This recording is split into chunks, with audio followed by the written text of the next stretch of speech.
But now we move on to all the earnings action. Fortis Healthcare came out with numbers after markets close. The numbers are largely in line with estimates, and more importantly, the company has also acknowledged that it indeed is looking at demerging its diagnostics business. Let's get an Ekta with all the details.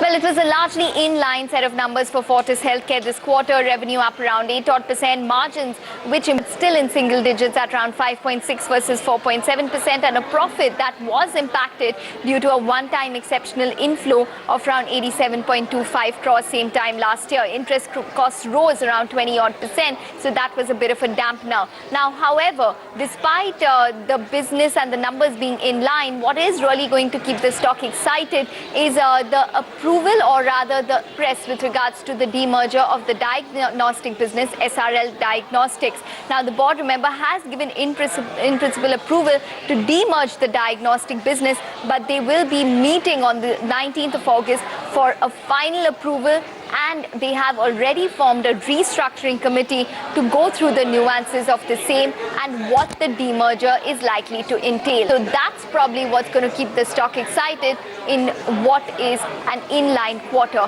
that they've delivered. So the good news is that we have a PAT positive quarter, and we feel very good about that. We've been talking about that, and certainly that's an encouraging sign.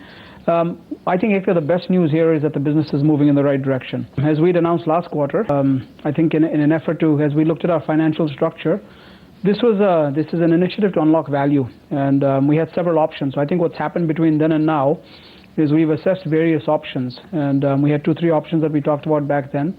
And after some diligence, we've come to the conclusion that a demerger is the best way to go. And at our board of directors meeting this morning, we had a conversation around that, and as you just mentioned, we have an in-principle approval to go forward. So what's going to happen now is that we've actually put together a committee that's going to be working on the details around this demerger. Just exactly what does it look like, what's going to be involved. I think the valuation becomes a key element here. And on the 19th, we're going to hear a recommendation from this committee. So more on the demerger on the 19th of August. Quite a few interesting companies are reporting numbers tomorrow. What all should be on your radar?